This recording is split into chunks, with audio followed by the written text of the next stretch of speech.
So yet another thing we could do to make the transonic reason more accessible, but it's very, very, very hard, is to use more electric propulsion.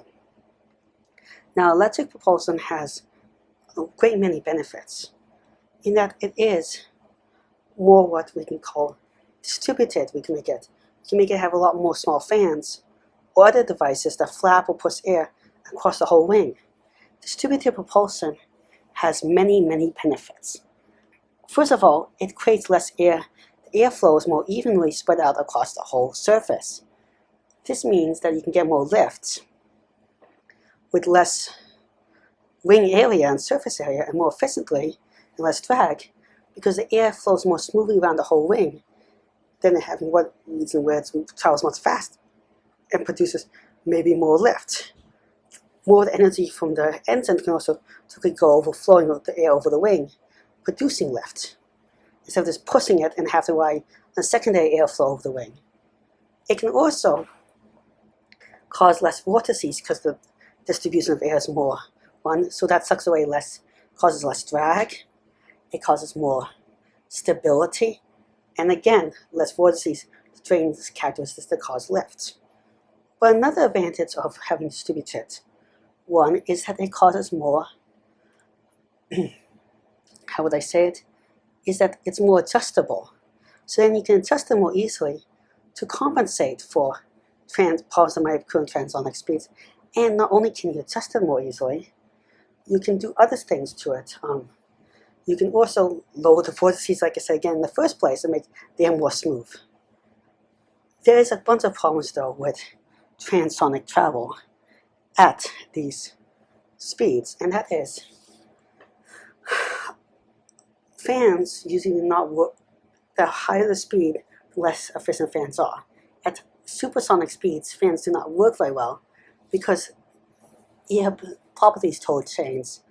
You get more of it, air becomes more viscous and stuff like that, and more vortices appear in certain ways. There's more sound, and air has, it's also a lot more stretch on the wings and stuff like that, on the fans moving stuff and rotating blades. People have tried to make that in the past, and they had a lot of troubles. Some success, but a lot of troubles. Propel-driven planes that travel as fast as the speed of sound. Nowadays there's some more hope, and I'll get to it. One is that we have a lot stronger materials, just in fact. Another one is that we can manufacture better electric engines that are small and more precise stuff. So we can do a lot at once.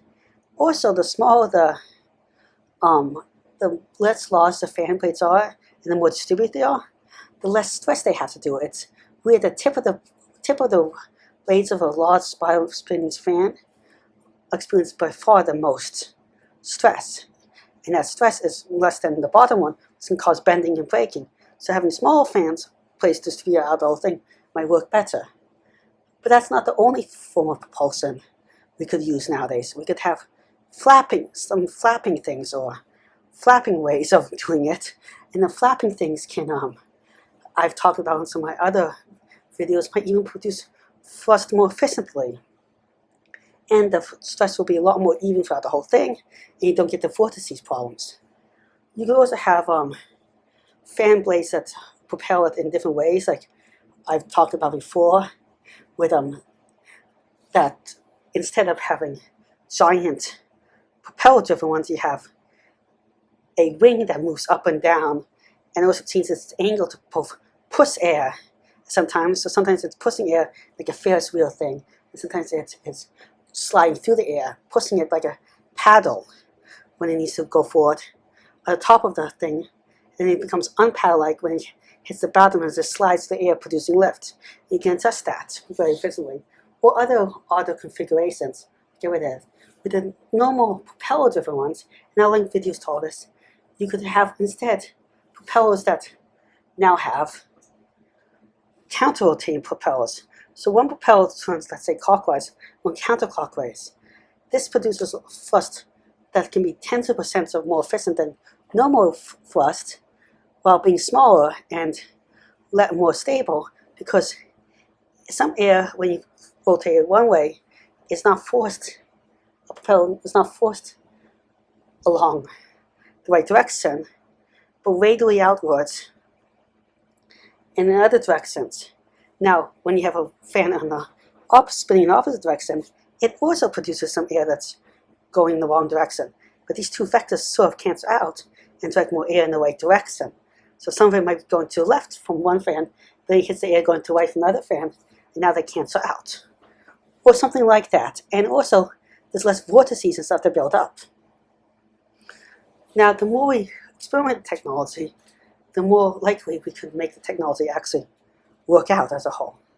Well, thank you very much for listening. Please like and subscribe. It really helps the channel out.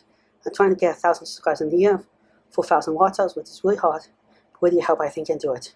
Also, if you have any ideas for future videos, comments, or suggestions, please leave them in the comment section below, or any questions. Again, thank you very much. Goodbye.